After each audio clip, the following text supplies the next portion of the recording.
I'm Lisa from Active Domestics, and I just want to point out a couple of things about when you start a cleaning job and when you get all your gear ready to do your cleaning. So have all your things in one location and make sure you always put your things back when you finish with them so that you don't leave things scattered around the client's house. You have to be very mindful, particularly if they have young children, that you never leave anything lying around.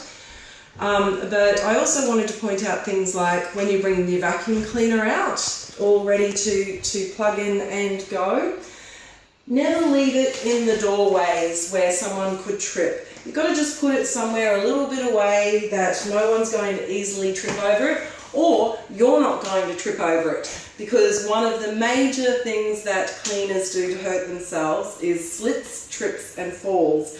And if you injure yourself by tripping over the vacuum cleaner or whatever, then you might not be able to work for a couple of weeks and you're not going to earn any money, so that would be bad. So anyway, I want to quickly also say that when people are carrying the vacuum cleaner from one place to another, because time's so limited when you're cleaning, you have to really think about the little ways that you are wasting time. And so you have to think about how you're doing things and consider if you can actually improve that technique in any way.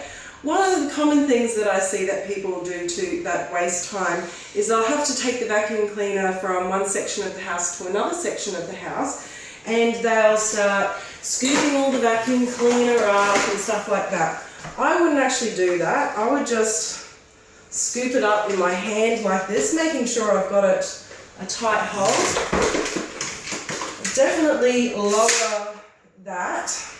And how I normally carry the vacuum cleaner is like this. So I'm not going to trip over the hose, I'm not tripping over any of the cords, and if I notice that that was dangling too far down, I can just easily scoop that up. Now you've got to be really careful with things like that, because you can cause damage by swinging around and hitting a glass thing or an ornament or something like that. So be careful how you carry your vacuum cleaner. And be careful where you put it. So the other thing is, when you start a job for the first time, unless a client has said to you, like firstly, when you start a new job, you're going to spend at least 10 minutes talking to your client and getting her or him to show you around the house and talk to you about what they've liked and what they haven't liked about their past situations with cleaners. Unless they have specifically told you not to clean something, then you'll be expected to clean everywhere. I've had this question from new cleaners, oh, am I meant to clean this? Am I meant to clean this? It's like, yes. Unless you've been told not to go somewhere, then presume that the whole house needs to be vacuumed and mopped. All bathrooms need to be cleaned. And like I said, that's the standard thing that needs to be achieved in every clean, is the floors, vacuum cleaned and mopped, and also the bathrooms and the kitchen. Sometimes people give the kitchen a miss because they know they don't have the time and they just want to concentrate on the floors and the bathrooms. So oftentimes we'll get where the client will say, don't worry about the kitchen, or only give the kitchen just a quick wipe over of the benches. Some people will say that. If they don't say that, then presume that you're expected to do a proper job. If you see a door shut, that's the same thing. You must open that door and you will see, yes, I need to vacuum this floor and give the surfaces a quick wipe, or give the surfaces a quick wipe first and then give the floor a vacuum.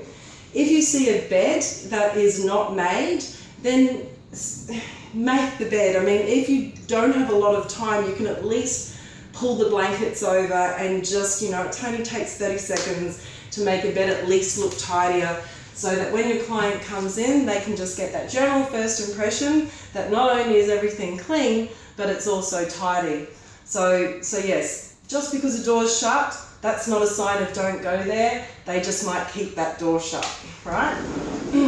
And also remember, in instances where you have time, or if you have an extra 5 minutes at the end of a job, then a really great thing to do is to go around with a damp cloth, with just a little bit of multi-surface spray or a bit of cream cleanser or Jif, and just wipe marks on the walls and things like that, because You're usually always going to find marks on the walls around the light switches and near the doors and door handles, and particularly, I'll leave that open for the light, but particularly around entryways and hallways and things like that, there'll often be marks on the walls. So start learning to spot them.